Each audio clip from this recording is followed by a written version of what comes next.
नमस्कार, खबर control news में आपका स्वागत है।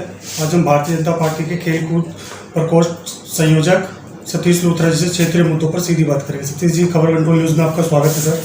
सबसे पहले हमारे दर्शकों को बताएं 25 में क्या लगता है, कितनी सीट आने की संभावना लगती है दिल्ली के अंदर, क्योंकि आप 93 से 98 के बाद आपकी दिल्ली विधानसभा में सरकार नहीं बन पाई सर।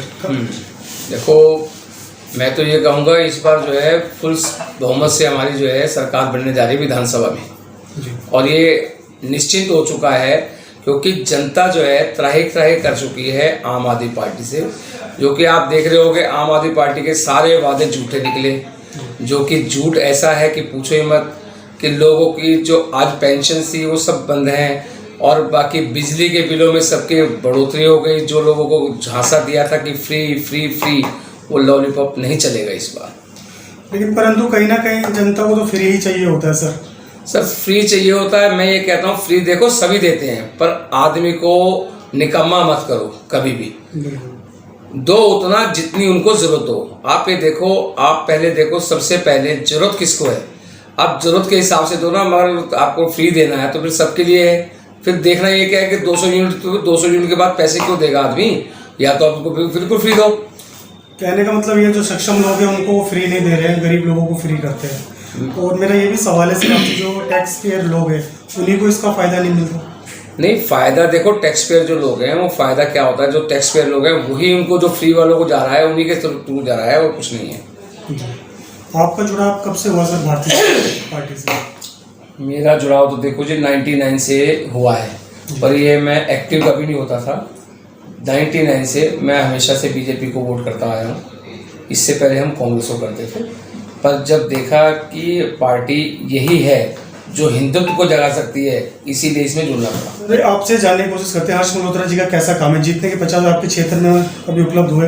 बिल्कुल उपलब्ध हुआ है जी। जब भी जो लोग बुलाते हैं किसी भी काम के लिए, और सबसे बड़ी बात है देखो हर्ष मल्होत्रा जी अब खाली पूर्वी दिल्ली के नहीं हैं जी जी, वो पूरे इस समय केंद्रीय मंत्री बन चुके हैं। उनके पास बहुत काम है और वो अपना काम बखूबी निभा रहे हैं। ऐसा नहीं है, उन्होंने वादा किया है कि मैं क्षेत्र की जनता के साथ जुड़ा रहूँगा, और वो ऐसा है कि सैटरडे संडे उन्होंने परमानेंट कर रखा है कि जो भी कार्यक्रम होंगे पूरी दिल्ली के वो सैटरडे संडे में निपटाएंगे। और उसके अलावा भी उन्होंने कहा है कभी जरूरत पड़ेगी तो मैं उनके साथ खड़ा हूँ। और जबकि उन्होंने ऑफिस तो यहीं बना लिया है नवीन शाहजहाँ में, वो जनता के लिए हमेशा तत्पर है। आपके वार्ड से जीते थे हर्ष मल्होत्रा जी?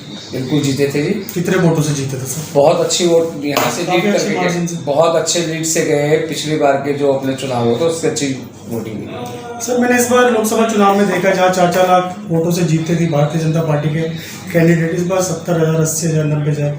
क्या कारण है जो भाजपा इतने कम लीड कर रही है? देखो, इसमें तो कुछ नहीं कह सकते क्योंकि लोगों का थोड़ा सा आपको पता ही रवैया होता है कि नया चेहरा देखते हैं या कुछ। जैसे आप इस बार सेलिब्रिटी नहीं आए हमारे, तो सेलिब्रिटी के नाम से वोट ज़्यादा पड़ जाते हैं क्योंकि लोगों को सिर्फ ये देखना होता है कि ये आदमी है। ये जो अब हर्ष मल्होत्रा जी आए हैं, ये मोदी जी का बहुत अच्छा डिसीजन रहा कि लोकल लोगों को भी लोकल भेजा उन्होंने हर्ष मल्होत्रा जी को, जो लोगों की समस्या को देखें और समझें और उस पर काम करें। और आगे देखना निश्चित तौर पे जैसे इस बार चुनाव में उससे डबल जीत से हमारे सांसद जीत के आएंगे। सर, जैसे कि इस बार चुनाव में ये भी कहा जा रहा था 400 के पार, लेकिन 240 पे सिमट के रह गई भाजपा। क्यों रिवर्स पीछे क्यों आ रही है भाजपा लगातार? नहीं, देखो रिवर्स नहीं कह सकते इसको, इसे हम जीत ही कहेंगे और शायद 400 पार ही कहेंगे। क्योंकि आप देखो लगातार तीसरा टर्म है, उसके बाद मोदी जी की प्रशंसा कम नहीं हुई है। ठीक है, समय है, थोड़ा सा उतार चढ़ाव चलता रहता है, बट ये है कि ये जो 400 पार का नारा है, अगली बार ये 400 का नारा सिद्ध होके रहेगा। हरियाणा में क्या लगता है सर इस बार? हरियाणा में भी वैसा अपनी सरकार बनेगी और पक्का बनेगी। सर, पार्टी आपको क्षेत्र का प्रतिनिधि करने का मौका दे 25 के लिए, तो आपकी तैयारी रहेगी? देखो, ये तो पार्टी पे निर्भर करता है, मैं इस बारे में कुछ नहीं बोलूँगा। पार्टी अगर मौका दे आपको? हाँ बिल्कुल, पार्टी का तो मैं कह सकता हूँ कि पार्टी का क्या कहना है तो पार्टी बताएगी, मैं इस बारे में अपनी तरफ से कुछ नहीं करूँगा। आप बिना प्रतिनिधि जनता के बीच जाके क्या क्या काम करवा रहे हो? देखो, जो मुझे लगता है, मैं तो सेवा करने के लिए आया हूँ और सेवा कर रहा हूँ। सेवा कर रहे हैं? किस तरह की सेवा होती है सर? जैसे आप रामलीला से भी जुड़े हुए हैं? हाँ, जैसे रामलीला होती है, साल में एक बार रामलीला करते हैं और बहुत अच्छे रूप में करते हैं। और ईस्ट दिल्ली की सबसे बड़ी रामलीला है भव्य रामलीला सोसाइटी, जिसमें मैं अध्यक्ष हूँ।